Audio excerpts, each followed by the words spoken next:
আসসালামু আলাইকুম। মাটির চুলোয় রান্নাবান্না চ্যানেলে আপনাদের সবাইকে স্বাগতম। আজ আমি আপনাদের সামনে যে রেসিপিটা নিয়ে এসেছি, এই রেসিপিটা খেতে ভীষণ মজাদার। দেশি বেগুন, সজনে ডাঁটা আর যে কোনো মাছ দিয়ে আপনারা খুব সহজেই এই তরকারিটা করতে পারবেন। আশা করি রেসিপিটা আপনাদের অনেক ভালো লাগবে। তাই দেরি না করে চলুন আমরা রেসিপিটা শুরু করি।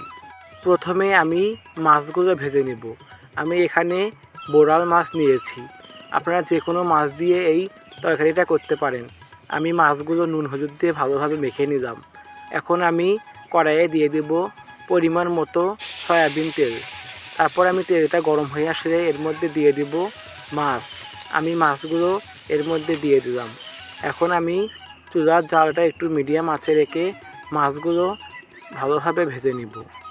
সব সময় তো বড় মাছ দিয়ে খেয়ে দেখেছেন, কিন্তু এভাবে ছোট মাছ দিয়েও খেতে অনেক মজার হয়।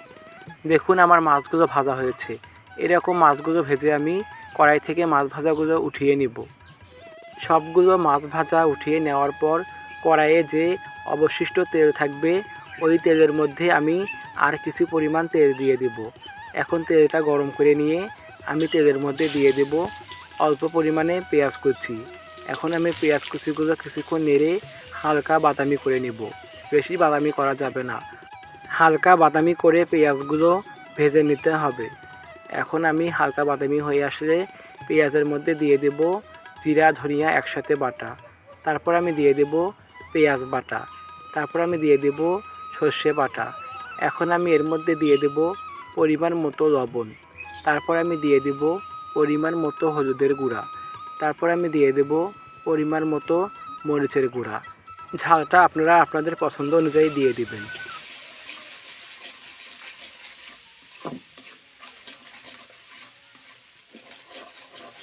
এখন আমি মশলাগুলো কষানোর জন্য মশলার মধ্যে দিয়ে দেব অল্প পরিমাণে পানি।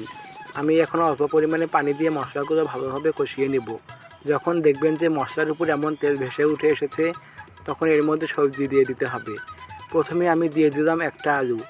আমি আলুটা মোটা মোটা লম্বা লম্বা করে কেটে নিয়েছি। এখন আমি এর মধ্যে দিয়ে দেব সজনে ডাঁটা। আমি সজনে ডাঁটাগুলো ভালোভাবে ছুলে নিয়েছি। তারপর আমি পরিষ্কার পানিতে ভালোভাবে ধুয়ে নিয়েছি।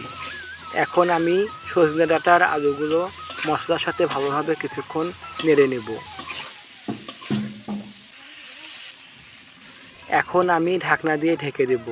কিছুক্ষণ পর আমি ঢাকনাটি উঠিয়ে নেব। এখন আমি আবারও মশলার সাথে সজনে ডাঁটার আলুগুলো কিছুক্ষণ নেড়ে নেব।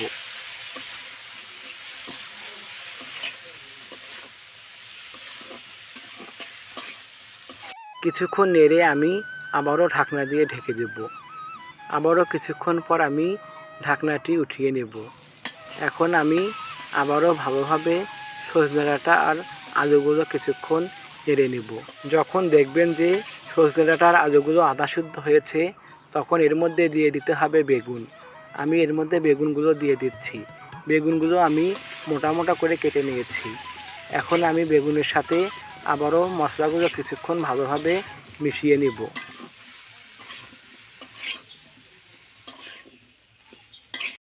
কিছুক্ষণ নেড়ে নেওয়ার পর আমি আবারও ঢাকনা দিয়ে ঢেকে দেব। 2 মিনিট পর আমি ঢাকনাটি উঠিয়ে নেব। এখন আমি আবারও ভালোভাবে সবগুলো উপকরণ কিছুক্ষণ নেড়ে নেব। কিছুক্ষণ নেড়ে আমি আবারও ঢাকনা দিয়ে ঢেকে দেব। এভাবে ঢাকনা দিয়ে ঢেকে ঢেকে আমি সবজিগুলো একদম ভালোভাবে কষিয়ে নেব। আপনারা দেখতে পাচ্ছেন যে আমি সবজিগুলো কেমন করে কষিয়ে নিচ্ছি। ঠিক এভাবে আমি সবজিগুলো ভালোভাবে কষিয়ে নেব। কষাতেই যেন মনে হয় যে সবজিগুলো সিদ্ধ হয়ে গেছে। এখন আমি এই সবজির মধ্যে দিয়ে দেব পরিমাণ মতো পানি। আমি এখানে ঝোলের জন্য দিয়ে দিচ্ছি পরিমাণ মতো পানি। এখন পানি দেওয়া হয়ে গেলে আবারও সবগুলো উপকরণ কিছুক্ষণ নেড়ে আমি ঢাকনা দিয়ে ঢেকে দেব।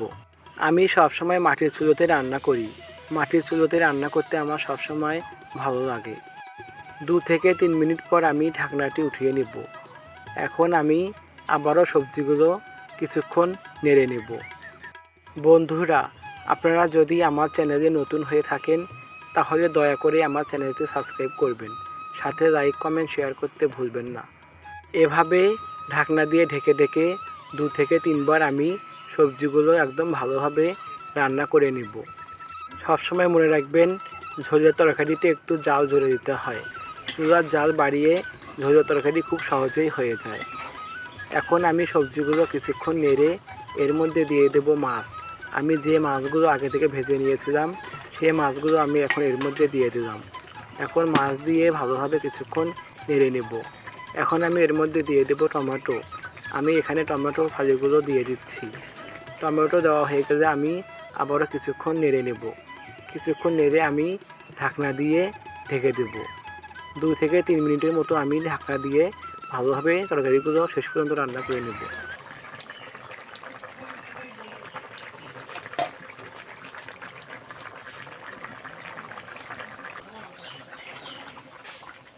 আমার তরকারিগুলো হয়ে গেছে। এখন আমি চুলা থেকে তরকারিটা নামিয়ে নেব। এখন আমি একটা পাত্রের মধ্যে তরকারিগুলো নামিয়ে নেব। এভাবে আমি সবগুলো তরকারি এই পাত্রের মধ্যে নামিয়ে নেব। আশা করি রেসিপিটা আপনাদের অনেক ভালো লেগেছে। এভাবে আপনারা বাসায় একবার এই রেসিপি তৈরি করে বুঝতে পারবেন এই রেসিপিটা খেতে কত মজার হয়। এখন আমি এই তরকারির স্বাদটা দ্বিগুণ করার জন্য এর উপর ছড়িয়ে দেব ভাজা জিরা ধনিয়ার গুঁড়া। ভাজা জিরা ধনিয়ার গুঁড়া দিলে তরকারির স্বাদটা আরও দ্বিগুণ হয়। তো বন্ধুরা, আজকে এই পর্যন্তই। সবাই ভালো থাকবেন।